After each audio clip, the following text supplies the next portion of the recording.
கௌதமோட wife வந்தனா ப்ரெக்னெண்ட்டாக இருக்காங்கன்னு தெரிஞ்சதுக்கப்புறம் ஆரண்யாவை பயங்கரமாக இவன் அவாய்ட் பண்ண ஆரம்பிக்கிறான்.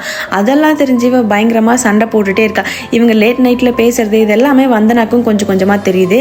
அடுத்த நாள் காலையில் அவனோட ஃபோனை செக் பண்ணால் பாஸ்வேர்டு எல்லாமே மாற்றி வச்சுருக்கான். ஆரண்யாவுக்கு வந்தனா ப்ரெக்னெண்ட்டாக இருக்காங்கிற விஷயமும் தெரியுது. அதனால் பயங்கரமாக கோவப்படுறா. அதுலேருந்து அவங்க ரெண்டு பேர்த்தையும் ஃபாலோ பண்ண ஆரம்பிக்கிறா. அவங்க என்னென்னலாம் பண்ணுறாங்க அப்படிங்கிறத பார்க்குறதுக்கு. ஒரு நாள் பெரிய பிரச்சனையாக போய் ஆரண்யா வந்து கௌதம் கிட்ட நடு ரோட்டில் சண்டை போடுறா.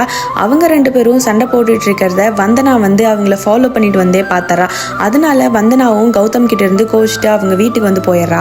கௌதம் கிட்ட வந்தனா பேசுறதையே ஸ்டாப் பண்ணிடுறா. அதுலேருந்து இவங்க ரெண்டு பேர்த்தோட லைஃப்பும் தனியாகுது.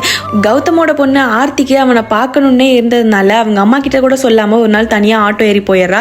அவங்க அம்மாவும் இப்போ காணோன்னு தேடுறாங்க. கௌதம் கிட்ட கேட்டாலும் அந்த குழந்தை வரலன்னு சொல்கிறாங்க. ஆரண்யா தான் அந்த குழந்தை ஏதாச்சும் பண்ணியிருப்பா அப்படி சொல்லி போலீஸ் ஸ்டேஷனில் விசாரிக்கிறாங்க. பட் ஆரண்யாவும் எதுவும் பண்ணலன்னு சொல்கிறா. எல்லாரும் ஒரு சைடு தேட ஆரம்பிக்கிறாங்க. ஆரண்யா கடைசியில் ஆர்த்தியை வந்து பார்க்குறா. எங்கே போகிறேன்னு கேட்குறப்ப எங்கள் அப்பா தான் எனக்கு வேணும் அதனால பார்க்க போகிறேன்னு சொல்கிறா. கடைசியில் இவங்களும் வந்துடுறாங்க. இவங்களோட அழகான ஃபேமிலியை பார்த்துட்டு ஆரண்யாவுமே அவங்கள அங்கேருந்து விட்டுட்டு கிளம்பிடுறா.